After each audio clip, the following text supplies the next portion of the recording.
Bom dia, boa tarde, boa noite, a depender de quando você está vendo esse vídeo.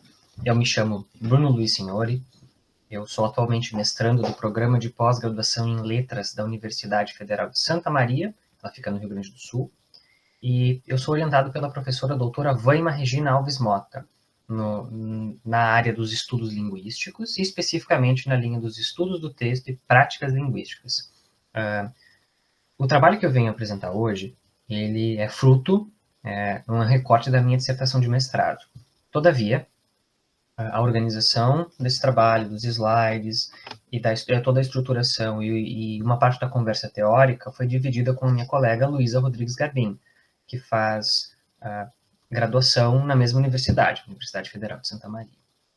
Por uma questão de organização, eu apenas vou apresentar esse trabalho, mas nos represento. E dando seguimento, então, antes de prosseguir, eu só gostaria de destacar que esse trabalho conta com o apoio financeiro da CAPES. Bom, eu organizei a minha fala em 5 principais momentos. Inicialmente, eu gostaria de falar sobre o que é a pesquisação, bem por cima, né, e resgatando com brevidade. Na sequência, quero falar um pouquinho do projeto de pesquisa inicial, né, que deu origem à dissertação que está em andamento, né, a escrita dela, e também falar sobre o princípio de intertextualidade, também aspecto inicial do trabalho. Na sequência, eu quero contextualizar, trazer o contexto escolar, aonde, enfim, o corpus de análise, né, foi produzido. Na sequência, trazer um pouquinho de uma análise textual, e aí os movimentos relacionais, a contribuição, né, da dissertação para a pesquisa, e depois umas breves considerações finais. Parciais, claro, né? Porque, afinal de contas, a dissertação ainda não finalizou. Acerca da dissertação, né, eu submeti ao programa de pós-graduação em Letras da Universidade Federal de Santa Maria, um projeto de pesquisa pautado na pesquisação. A pesquisação é um conceito trazido por N. Burns, ali no final dos anos 90, e essa perspectiva metodológica, ela tem amparo em 3 principais momentos, né? No primeiro momento metodológico, a gente se prepara teoricamente para dinamizar, para realizar todas as nossas atividades. E durante essa dinamização, essa interação e essa produção textual, nesse segundo momento, a gente vai sempre ficando atentos, né, aos aspectos, às problemáticas que vão surgindo. Não é como se o trabalho fosse realizado procurando defeitos, né? Mas como qualquer atividade humana, sempre existem imperfeições e sempre existe a possibilidade de ajustes e de melhoramento. E é nesses aspectos que a gente, durante o processo, antes do processo e mesmo depois do processo, faz a análise dos dados obtidos e vai fazendo ajustes de curso para melhor acomodar as demandas iniciais da pesquisa, o lugar onde você quer chegar e os interesses e demandas que vão surgindo durante o processo. Por isso, de pesquisação. Enquanto a gente vai pesquisando e vai praticando aquela pesquisa, a gente vai reacomodando ela e realinhando em relação às demandas que surgem, né? Agora eu gostaria de falar um pouquinho sobre o projeto de pesquisa. Caso alguém que esteja me ouvindo não tenha familiaridade, né, com o processo de seleção para o mestrado, em algumas universidades, acho que na maior parte delas, pelo menos as federais aqui do Brasil, a gente tem o hábito de entregar para a comissão avaliadora um projeto de pesquisa apresentando o que nós gostaríamos de fazer, né? Esse projeto, inclusive, se aprovado, ele é registrado no portal de projetos, né, sob tutela da orientadora ou do orientador pretendido. E, bom, o título, né, inicial desse projeto de pesquisa que eu apresentei para ser selecionado no mestrado era Intertextualidade na Escola Básica. Trabalho com produção de crônicas a partir da pesquisação. Só um instantinho. Agora, perdão. E o seu principal objetivo, né, desse trabalho consistia em analisar a pertinência do critério de intertextualidade para a formação discente, no caso aqui de estudantes do ensino médio, no que diz respeito à produção desses alunos na escola básica e em sala de aula. Eu já adianto que houve muitas alterações em relação ao projeto de pesquisa inicial, mas esse é o ponto de partida, foi aqui que começou as discussões e as reflexões. E como eu destaquei anteriormente, né, aqui no Objetivo Geral também destaca, a intertextualidade era o centro do trabalho. Então os alunos iam produzir textos e nós íamos olhar para esses textos, inicialmente pensando em crônicas, né, ali já destaca, que era a produção textual de crônicas, e observar ali se havia ou não havia a presença da intertextualidade e a pertinência para a produção escrita e para esse gênero, né, do intertexto. E aqui, bem brevemente, a gente tem diferentes áreas que pensam e se dedicam sobre esse fenômeno intertextual. Dentre essas áreas, a gente tem a área da linguística, e dentro da linguística, a perspectiva teórica da linguística do texto.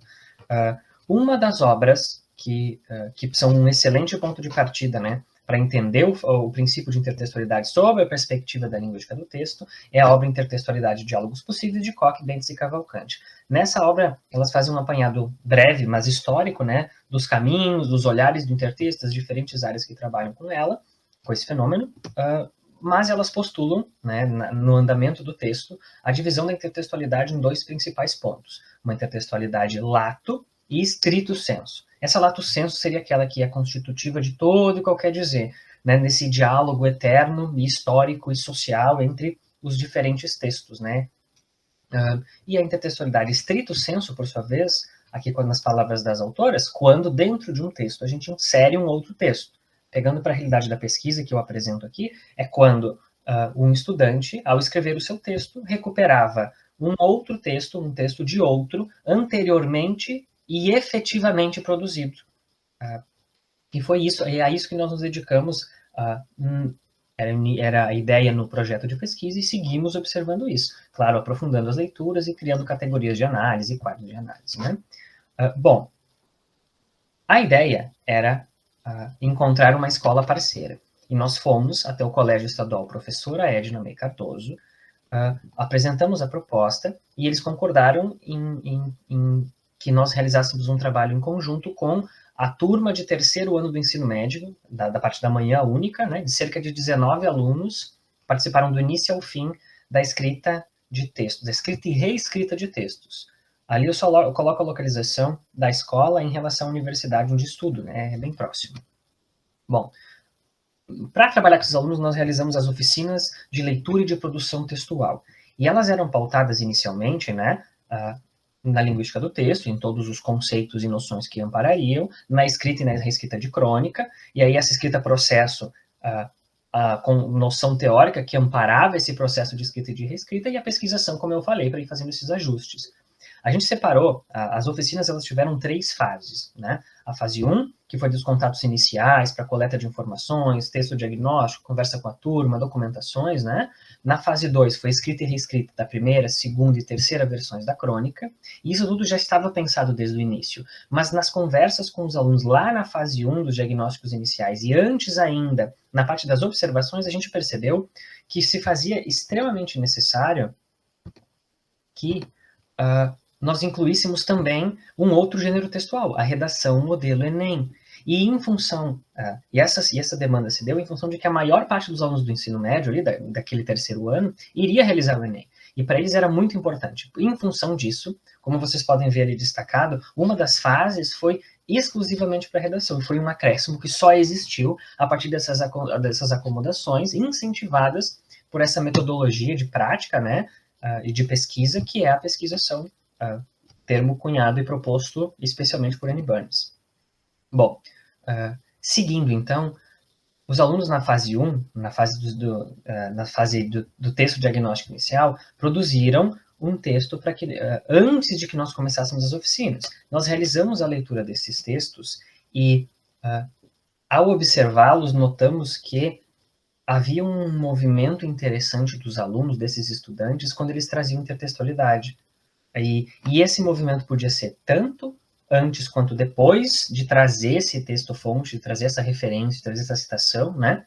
E podia ser tanto positiva quanto negativa, ou seja, concordando ou discordando daquela informação, daquele intertexto, dos sentidos ali mobilizados. E era interessante que esse movimento era relacional, ou seja, o estudante, o autor, estabelecia uma relação e uma reação ao intertexto que trazia. E nós fomos averiguar, teoricamente, buscar informações em diferentes teorias, né, em diferentes perspectivas teóricas, e nós não localizamos nada que conseguisse explicar integralmente o fenômeno que nós estávamos observando. E, em função disso, postulamos a nomenclatura movimentos relacionais intertextuais, que seriam, em outras palavras, os movimentos do estudante, ou do autor em relação ou em reação ao intertexto que resgata, que utiliza e que recupera. E essa foi uma contribuição, aqui está só a definição que eu acabei trazendo antes, né, sem fazer a leitura, e foi interessante de que a noção, a percepção e a guinada do projeto, né, ou melhor, do projeto para a escrita, para o trabalho da dissertação, se deu em função desse incentivo da pesquisação e do observar atentamente os sinais e os movimentos trazidos pelos estudantes. A partir disso, a gente retrabalha as oficinas para dar vazão também e para refletir teoricamente com os alunos, inclusive, sobre a existência desses movimentos relacionais intertextuais. E acerca das considerações finais, eu gostaria brevemente de apresentar aqui o título da dissertação, né? Esse título será apresentado na defesa, que vai ser no início do ano que vem. O texto já foi qualificado, inclusive, e agora vocês podem observar na leitura do título em que o objetivo, o foco já não é mais a intertextualidade por si só, né? Mas sim na relação dela dela e dos estudantes nos movimentos relacionais intertextuais. Por isso, agora, se observará a presença e o impacto desses movimentos relacionais intertextuais, a sigla MRI, em produções escritas. Já não é mais só crônica, é crônica e redação. No ensino médio segue ainda, né, um trabalho à luz da linguística do texto. E vocês podem ver que essa guinada também se dá em termos comparativos ao que era o projeto de pesquisa, também nos objetivos gerais, nessa modificação. Na medida em que a dissertação agora tem como objetivo analisar a presença e o impacto dos movimentos relacionais intertextuais nas produções de redações e crônicas na escola básica.